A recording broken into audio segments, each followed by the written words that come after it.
You've tuned into the Bellingham Podcast for the week of June 17, 2018, episode 83. From the city by the Salish Sea, I'm back, and I'm AJ Barce. And not down with the cold, I am Chris Powell. On this episode, we'll skip the hook that I normally do. Happy Father's Day to all the dads and stepdads and grandpas out there. Y'all are doing great work. Take this day to be appreciated by all your family and stick around for a half hour. This is the Bellingham Podcast. Let me clear my voice. How you doing, Chris? Much better than you were last week. Oh, man, I got meleeed. My little one, as little ones do, they're cute, adorable, pinch-the-cheek germ factories. Yes, they are. And I kid you not, Chris, Monday of last week, I remember I got home. It was a long day. Mm-hmm. Got home. He wanted dad time, right? So I got him in my arms, and he does this number. Grabs me by the cheek and like, oh, hey, bud. And I'm like, oh no. And my wife said, oh, you know he's been sick for the last day or so. And I'm like, great. 48 hours later it starts sinking in. It just got worse and worse. And Friday, which is when we normally record, I had no voice. I probably sounded like an 80-year-old smoker. Like it would not have been a pretty podcast. And that's why we took yet another week off. Yeah. An undisclosed station break. But hey, we're back and you're looking chipper as usual. So I'm caffeinated. Caffeinated is always a good thing, especially after this week. So what the heck are we talking about this week? This is the Bellingham Podcast Summer Book Club edition. And podcast club and watching. Watching. Yes. So this is our I guess annual. Right around this time, since the show has started, we've always done like a summer episode, like in preparation for summer. So like what we're listening to, what we're watching. We did trunk tech one year. Yes. It's usually revolving around, this is road trip season. So we're going to give you a little bit of just, things that Chris and I are listening or tuning into. And then at the top of the show, we got to talk about the thing that happened 2 weeks ago that broke the internet. No, I'm not talking about FCC regulations. I'm talking about Apple. Yes, in the WWDC Developers Conference, Worldwide Developers Conference. It was a couple weeks ago, and this is not a news report because you've probably had, 12,000 headlines about what Apple is coming out with this fall season. But there was a couple things that had triggered something inside AJ and me, and we're going to chat about it for a little bit. So for me, there's a whole lot of new features coming up. There's, not a lot about hardware or devices per se, but updated operating systems coming at you this fall. Get ready. Both for desktop and mobile. Yes, and probably for Watch and tvOS. Oh, yeah, and Watch. Yeah. I don't think tvOS got announced. I think it was just WatchOS. It was the Dolby Atmos stuff. Oh, the Atmos. Yeah. Anyway, one of the things that really was pleasing me as someone that likes to work smarter is in iOS for your iPhone and iPad, there's going to be a thing called shortcuts. And shortcuts is going to be very helpful for automation where you would take an app and do something and then add it to another app and link it and create this little chain of events that does something for you automatically. So, for example, when my calendar says 4:30 and it's time to go, I'll get a reminder to leave the office. I go out and then I would hit how would you describe that? Do an automated text message. Think of it like a recipe, right? Yeah. So let's say it's the end of the day. We're going to make the end of the day cocktail. So your digital recipe might say, if my calendar says 4:30 and my phone notices that I am moving because it has a velocimeter in there, then set my notifications to the driving mode or whatever. So it just these shortcuts are going to basically allow you to make little digital recipes on your phone to help automate and streamline things so that you don't have to do things. So perfect example, once 4:30 hits here and I start walking to my motorcycle, I can have my phone trigger the moment that I actually depart from my office to turn on my do not disturb for me. Even though it would do it technically when I started writing. But let's say I wanted to not be disturbed from that walk from the office to my motorcycle. That's what these are going to allow you to do, is just set up little digital recipes that can be triggered based off of either a time or an action. And Apple had purchased this wonderful company called Workflow, right? Who created this app that did a whole lot of this in earlier iterations of iOS. And now they integrated it into the operating system and made it easy for knuckleheads like me to be able to string a whole lot of stuff together. Yeah. So stay tuned this fall for something called Shortcuts. Right. I think you're going to like it. Yeah. But AJ, what about you? What tipped you off or got your attention in the WWDC? So like most of the things that I tuned into, like I think the salient points that any listener would want to know, like if you're not a geek but you have an iPhone and you're like, hey, this iOS 12 thing, like I have an iPhone 6S. What is any of this going to apply to me? The answer is yes. Like I think the big thing is that Apple is doing legacy support in Apple sense, okay? Because like typically speaking, if you have like an iOS device of 2 years or older, you're pretty much hosed. Like you're going to be phased out. Apple has been stretching that out over the years, ever since about the iPhone 6 era hardware. Mm-hmm. And so they announced that this is going to trickle down all the way down there, and you're going to see performance updates for the first time. So anybody who has an iOS device should, asterisk, caveat, see store for details, should see a performance boost either in battery or in actual interactivity on the screen, which is what most people gripe about with older hardware. And that ought to help people sustain the amount of time that they get to enjoy their device, right, instead of having to pine for the new devices coming out this fall, right, because they always are on the annual cycle. And how am I going to afford $800, $900 to replace this or re-up my contract with the phone company? And if you don't do that, if you haven't any chance. But this is a way to sustain your equipment for yet another year. And I'm going to be doing this something similar. The other thing is that this is going to be iOS 12. That's what the moniker is. They are also, especially with Father's Day coming up this weekend. Let's say you're part of a big family. Let's say you have like 4 siblings, right? And you want to FaceTime pops, right? This is one thing that if you and your brothers and sisters wanted to get on the same FaceTime call, you couldn't. It had to be it's device to device, 1-to-1. 1-to-1. With iOS 12, you're going to have up to 32 people in a call, and as people are talking, they take precedence on the screen. Really, I kind of see this as a shot across the bow of Skype, because Skype has really gotten long in the tooth.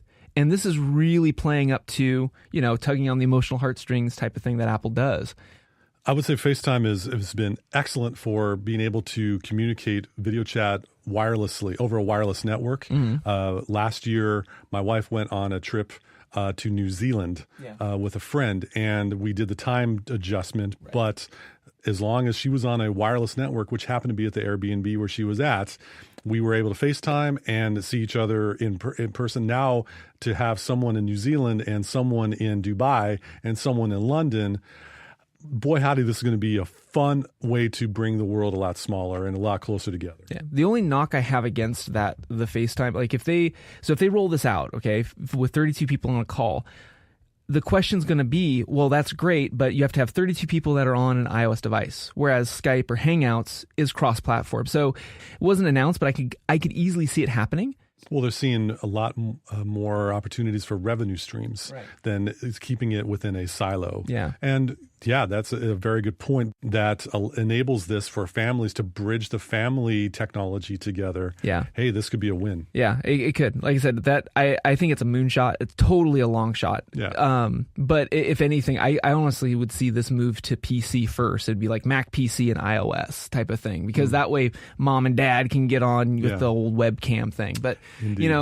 I just find it interesting. If FaceTime with 32 people, okay, but everybody, it's those green bubble people. You know, you got to make sure those green bubble people. Yeah, we got to keep a good eye on them. And also stay tuned for YouTube whenever people are uploading their FaceTime things to try to break that with 32 people in a conversation. With the new animojis, I'm not going to go there. I don't care about that part. Our high schoolers will take care of that. Right, don't worry. Right. More privacy features, more up in your face about privacy and where your data is going, a la GDPR and everything else.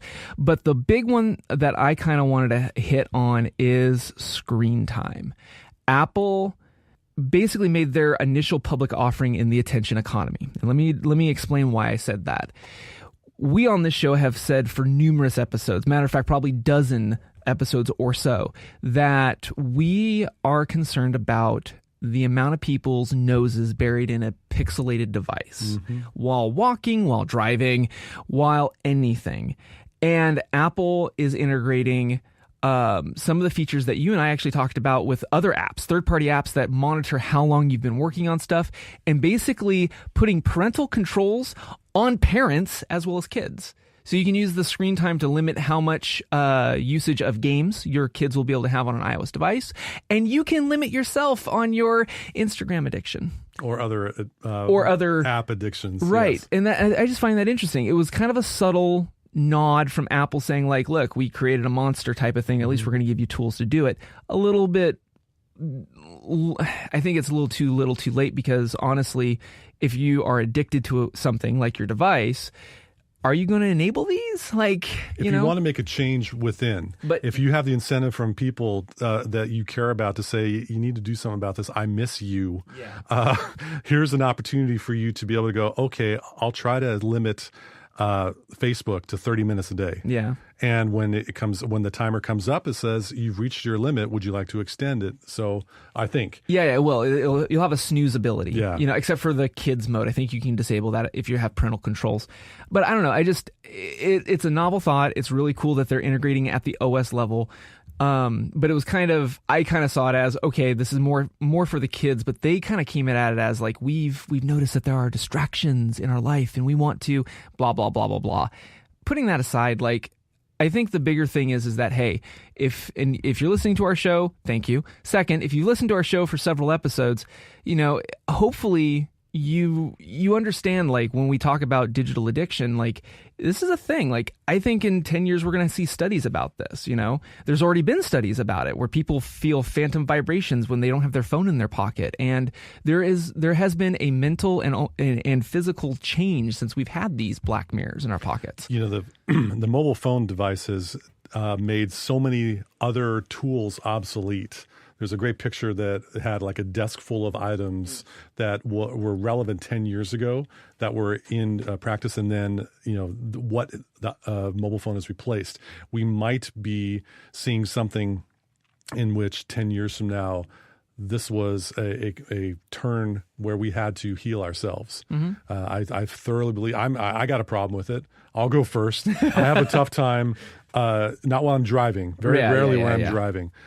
We got to do something about how much we are connected to these phones, because, oh, by the way, you get a blackout or you lose a mobile connectivity, you're a turtle on your shell. All right. Let's not be turtles on our shell. Let's work towards getting back to getting our feet on the ground. Yeah. And engaging with people in real life. Can we move on, please? Okay. All right. Well, anyway, that's the one I wanted to hit is if you're a parent listening to our show and you have little ones with old school iPads and you're like, hey, I really wish I could restrict bedtime, or that's the other thing too. Like up until this point, you kind of had to manage devices in your home at the router level. And now if you're an iOS family, you'll be able to put some restrictions. So that I think is well done. So, hey, let's give a shout out to all of those that are listening to us on the terrestrial radio known as 102.3 FM. Low power. KMRE Radio, your community, your radio, our voice. Our voice in the heart of Bellingham, or at least in the left ventricle. Moving on. All right. So this is the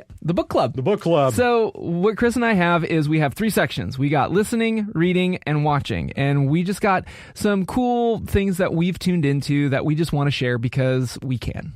Well, and also it's not like what everyone else is doing. This is very much not mainstream. Right. And so what should we start with first? The listening, watching, or reading? Let's start with listening. Listening.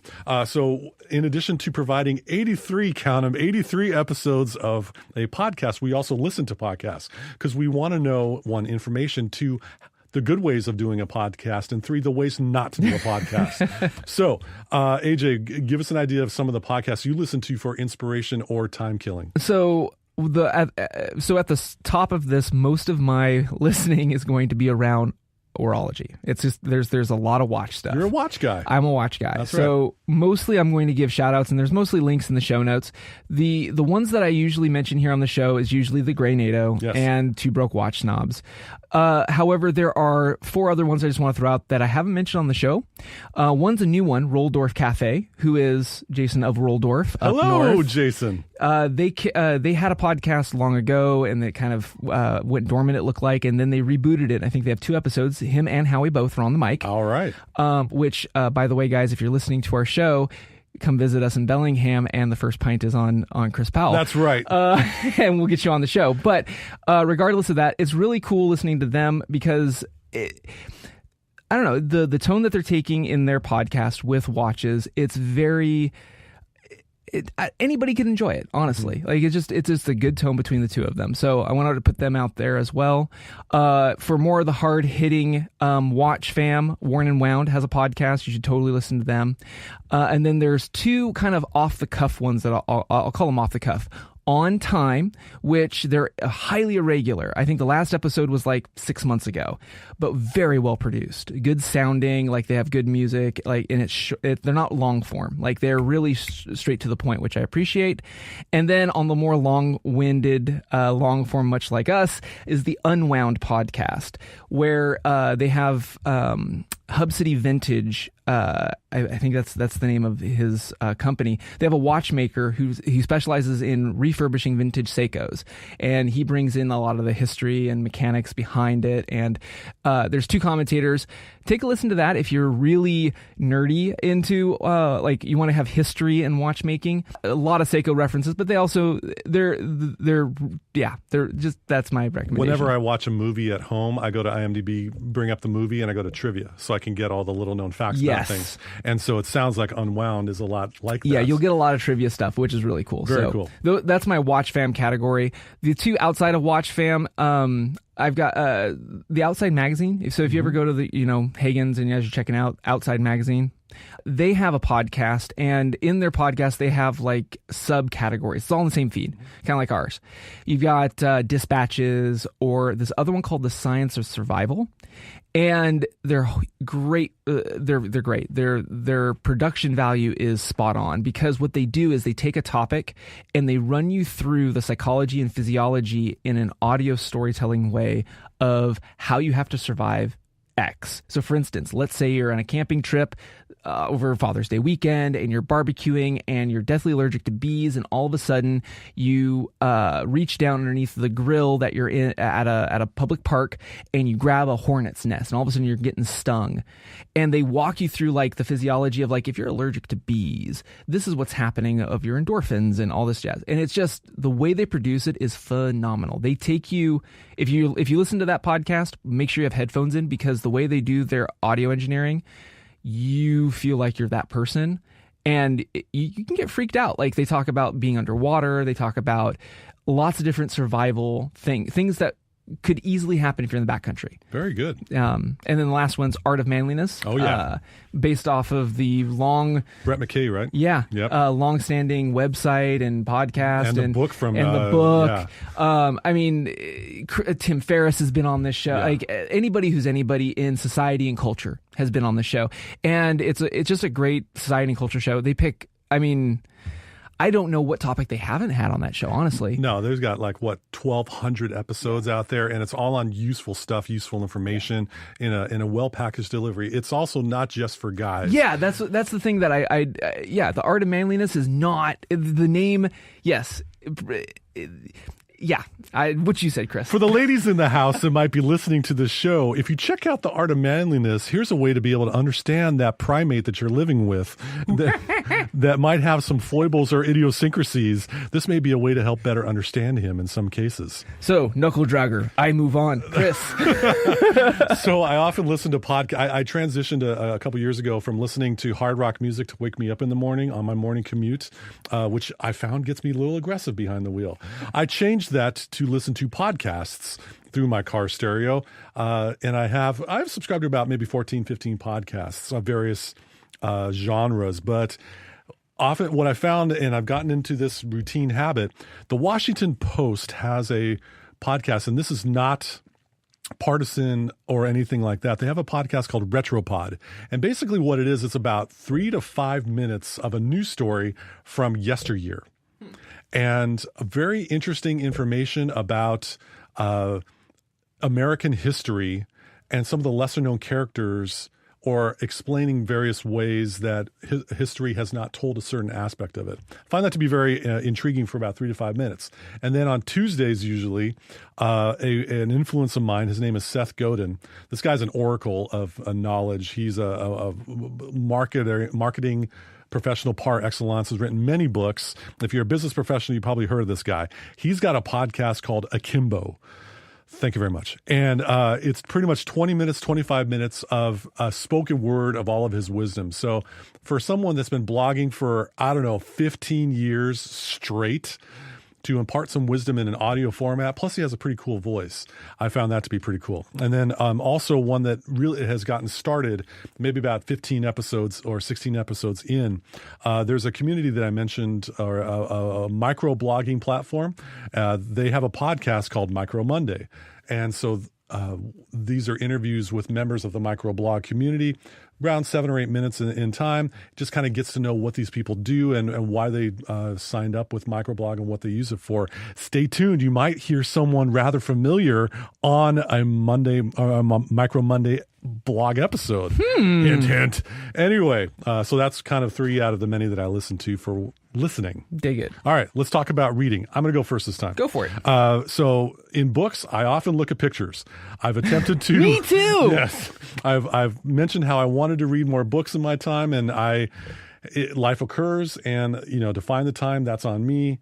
I confess. However, I've read 3 books as of late in the past season. One of them is The War of Art by Stephen Pressfield, which is a landmark book talking a lot about the resistance and that which is inside of you that doesn't let you live up to your full potential.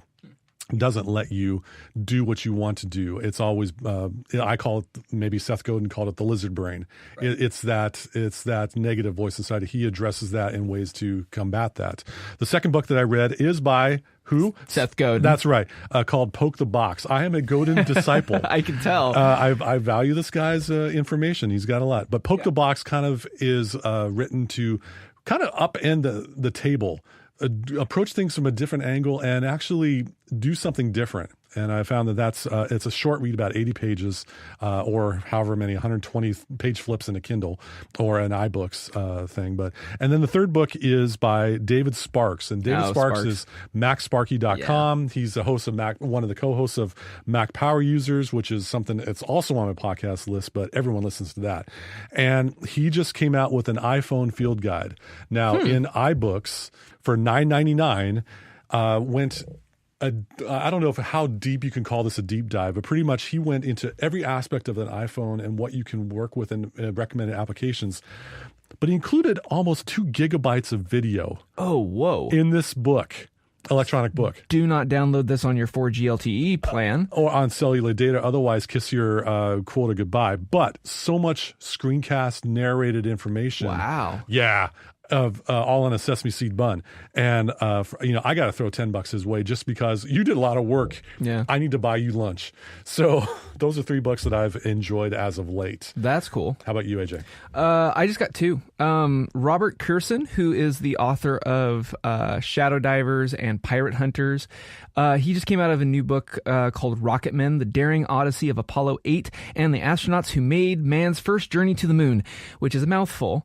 But it's awesome. Like if you're an astronaut and you're young like me and you were not around during the space race, but you've always wanted to know like how this whole, like, we know Apollo 13. Tom Hanks made that movie. Like everybody, Houston, we've got a problem. But there was a whole bunch of lead up before that. There was Sputnik. There was the Gemini missions that really wasn't covered in my history classes. And this fills in those gaps. Cool. I've got it on Audible because most of my reading I do through listening. But Robert Kurson is a great author. Like I said, the other 2 books, Shadow Divers, was great. And also this other book about pirate hunters. Both are diving adventure style books. Nonfiction, so like real life happenings. He's really in that vein, and the way that he retells real life events. It's beautifully done. The other one is a fun read. It's an artist, an author by the name of Gigi Pandian. She writes a few different series. There's one that I think every Pacific Northwest nut would love to read or listen to, and it's called the Accidental Alchemist series. There's 3 books right now. She just announced there's a 4th. I just got done listening to The Elusive Elixir, which is the 3rd book, and basically it's about a young lady who moves to the Portland, Hawthorne Heights area, gets this old, that Portland style thing, gonna rehab it and stuff, and while she was unpacking from Paris, out pops a gargoyle in real life. And we find out about the fact that she's actually an alchemist. She's lived hundreds of years, and there is this whole plot twist of there's murders in Portland. And yeah, I'm not going to, but listening to it and being a Pacific Northwest aficionado, the references are amazing. Yes. And so if you love a fun read, it's family friendly, and if you get it on Audible, I think Julia Mocha is Maka. I can't, if I mispronounce your name, sorry, is a great narrator for it. So that's the 2 that I'd recommend. So this kind of, you have a hybrid of what you're reading is also what you're listening to. Yeah. Tying into podcasts. So obviously you're an auditory learner. I do a little bit of both, but mostly it's just having a little one and having a book in your lap. Immediately he's just like da da, and okay, I can read to you too, but for me it's easier for me to do Audible. I hear you. So there, obviously you're a visual learner as well. What are you watching nowadays? Here's the thing, Chris. When it comes to much mass media, whether it's in the theater or the monstrosity, as you like to call it, or I really seek out more independent media nowadays. Grant, I like Marvel. Marvel's great, and I'm a comic book nerd. But enough's enough. I need a break from all of that. Yeah. Just like a lot of people need a break from news, I need a break from the mainstream. So with that said, I have 3 picks that are very obscure, and they're topic specific. The first one is Watchfinder & Co., which kind of goes back to what I mentioned before, and you kind of said, if you like watch trivia, Watchfinder & Co. do these beautifully done, 10 minutes or shorter YouTube videos, and they're all, full disclosure, they're a vintage watch reseller, so they certify it and make sure that it's good, and you can purchase these vintage watches. But they go through the history and in long form, and just they have this watch and they go through how it got here or the design elements, and it's beautifully done. The voice acting is just spot on. The other 2 are photography related. Analog Insights, who's done by Jules, Greg, and Max. They are analog photographers, and they pick old school gear from yesteryear and use it in the real world. I think they're over in Copenhagen, and they're not US based. I can't remember. I think I've mentioned them before in a previous show, but if you're into analog photography, it is definitely a channel to watch. It's just great. And then last is Matthias. Again, I apologize if you listen to our show and I mess up your name.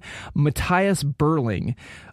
His YouTube channel is Tech and Whatnot. Perfect. Which is funny because I go to his channel because he does, I think, some of the most honest and not annoying camera reviews for digital cameras. He just it's kind of a no-nonsense review, if you like the Fuji X-T2, you might like this, and then he just goes into, and he has that inflection.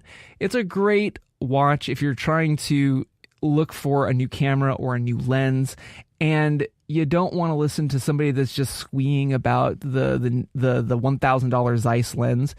He's like me. He talks about a $25 lens he picked up over at the Value Village type of thing, and here's what you can do. Sounds very irreverent. Yeah. How about you, Chris? I, like you, I always enjoy the big budget action Marvel story. I'm waiting for them to put a bow on this storyline, and can we just please put an end to it in 2019? But in the meantime, if I don't watch much TV series. I don't. I watch some YouTube. I subscribe to some YouTube channels, but what I really enjoy is a well-produced documentary. I like a story. I like following along and seeing how someone's perspective goes with trying to communicate something that happens or some person. And so I really got turned on to this, after Jiro dreams of sushi. Oh, yeah. And it's just a great look at someone and look what they're able to do for their craft. There's a documentary either coming out or already out called Bombshell. And Bombshell is it's a documentary about a vintage starlet, the hot chick back in the 30s and 40s. Yeah. And her name was Hedy Lamarr. And Hedy Lamarr was not only drop-dead gorgeous and an actress in the early stages of cinema, but she also was one of the early purveyors of Bluetooth and wireless connectivity, yeah. Excuse me? Yeah. Baking powder. In the 30s and 40s, Bluetooth and wireless connectivity was out there. Yeah. As they had like a Ford, early Plymouth cars. I'm interested. I got to check that out. And then, of course, this one is like must view by everyone. Won't You Be My Neighbor is Mr. Rogers' documentary. I want to watch that. I was late stage Gen X where I was on the tail end of Will You Be My Neighbor with PBS and Sesame Street and Mr. Rogers. That was in my early formative years. We need more happiness, more genuinely nice people to be spotlighted in a story for the media that we're watching. And then third, one that's coming out soon along the lines of a chef or a cook like Jiro. There's a documentary called Ramen Heads. Oh, I don't know this one. Yeah, it looks fun. So I've always had top ramen. I love Dude, my where's noodles. my ramen? I love my noodles. I love my smack. But this is a documentary about the chefs, the cooks that are overseas that will create the ultimate bowl of ramen and how they look at a boiling pot of water and wait patiently for the boiling cauldron of soup to say, I'm ready for you to dish me out. I'm like, oh, you caught my interest on that one. It's just for some light viewing, check out Ramen Heads. That ought to be a good one. Well, that's cool. Yes. Well, hopefully this gives you some inspiration to kind of break out of your, maybe you have some media rut going on and you're just like, you always watch the same thing or listen to the same thing. Hopefully this kind of gives you a little bit of a tickler in the back of your brain to try something new. Plus, we have links in the show notes to all that we made it easy. about. We made it easy. So on that note, that wraps up for this edition of the 83rd edition of the Bellingham Podcast. Thank you again so much for listening to us, rating us, reviewing us on wherever you like to listen to your podcast or radio. Speaking of radio, you might be tuning into us locally here in Bellingham on KMRE 102.3 FM. Low power. Community radio here in the heart of the city by the Salish Sea. And on that note, happy Father's Day, everybody. I'm AJ Barce. And happy Father's Day to everyone as well. My name is Chris Powell, and you've just listened to the Bellingham Podcast. That was very silky and subduey of you. I'm trying to lessen my urge for soup right now. Soup? I love soup. I'm hungry.